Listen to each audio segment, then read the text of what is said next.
Oh, I think I hit the wrong thing. Oh, there we go. Yeah.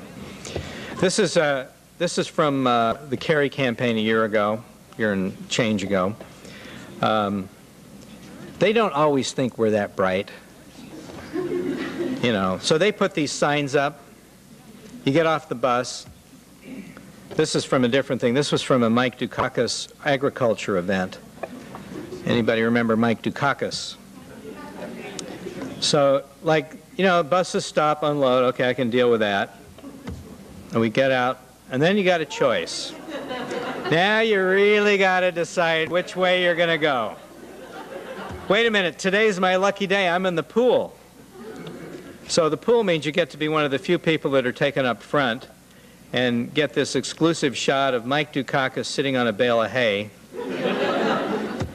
guarded by 4 other farmers. They blend right in, don't they?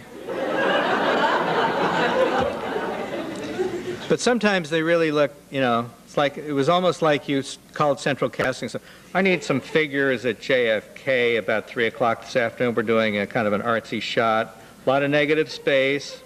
Need some guys standing around apart from each other, sort of semi-relating, but not too much.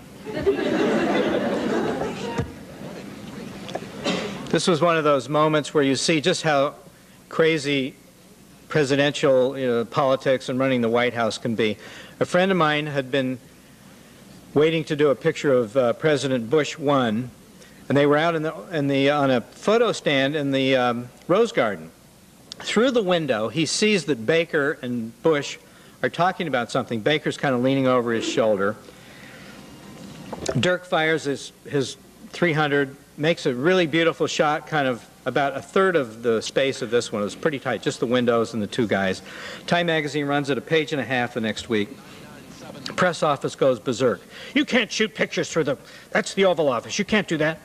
And then, you know, these were like the little press dweebs going crazy. And then the word comes down, God, President Bush thought that was the greatest picture he'd ever seen. So then I show up the next day at the White House. We're going to do a photo op out on the Rose Garden, shooting the president through the door. So this is actually a photo op, which I'm a little embarrassed to admit, but, you know, in the interest of full disclosure. So, you know, is anything real that you see with the president? I just don't know. This is, he was contemplating his son's political careers here.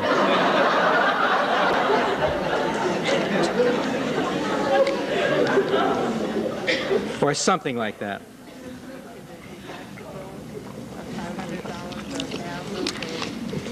You know, we should just like nominate Larry King and get it over with. This is right before the '92 election and down in Florida, and it was just, for me, this is like, tells you everything you need to know about presidential politics. Just get the hair right. So Clinton gets elected. On the day before the inaugural, there is a big celebration, the All-America concert at the Lincoln Memorial.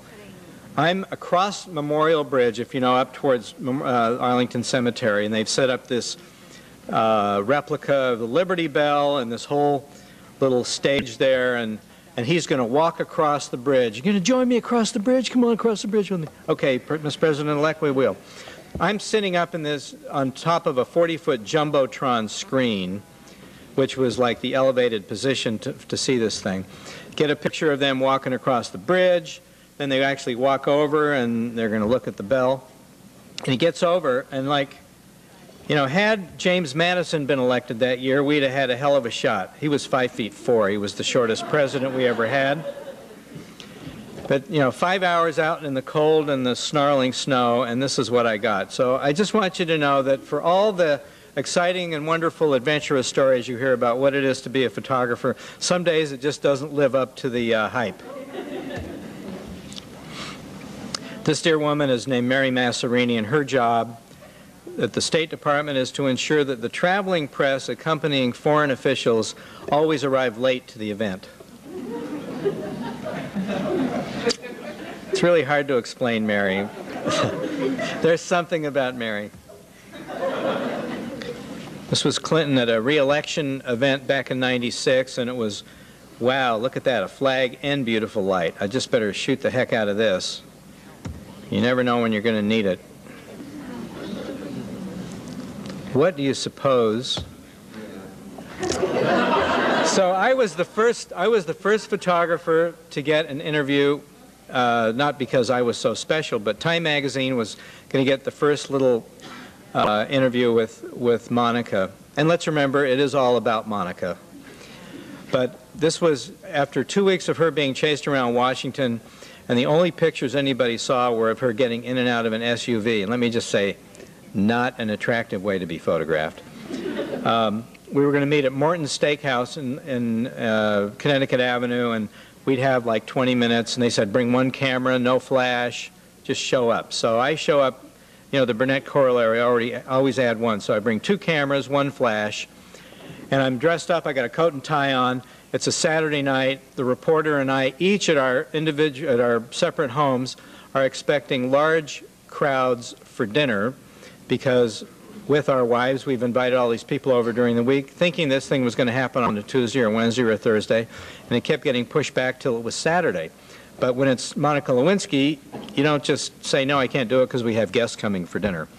So our worry was that they would find us so charming that they would invite us to stay for dinner, but fortunately we were not quite that charmant. But once we got in, we sat down, the ground rules, you can't ask her about the president, you can only ask her about her life because really it is about Monica. And I'm shooting ASA 800 color negative film, a 20th of a second at f2 for you techies out there, and in a very dimly lit room. And honestly, I think they're the prettiest pictures that I ever saw of this young lady. And I made one picture I really liked, and I couldn't get anybody to, either Time magazine or at my office, to print it. They'd say, oh, you can't even see who it is. I said, come on, man, just make a print. Let's see if we can get somebody to go for it. So finally, this was shot in February. In about September, they make this print. And I said, you know, here's the thing. There's this amazing invention that was like done in the 16th century called movable type. And if you have somewhere on the page the words Monica Lewinsky, in this picture, even our readers are going to understand who you're talking about. So this picture ended up running as a double page in Life magazine year-end issue, and immediately one of the Time magazine editors who had been shot for originally called me and said, so what are you doing holding back? I said, what are you holding back? What are you talking about? You're holding back that picture in Life this week? I said, oh, you mean the one that was sitting on Rick's desk for 7 months that he wouldn't print? Followed by long silence. Anyway, it ended up being my favorite picture of the whole take. At a time when there wasn't much mystery to anything, it was a little bit of a mystery.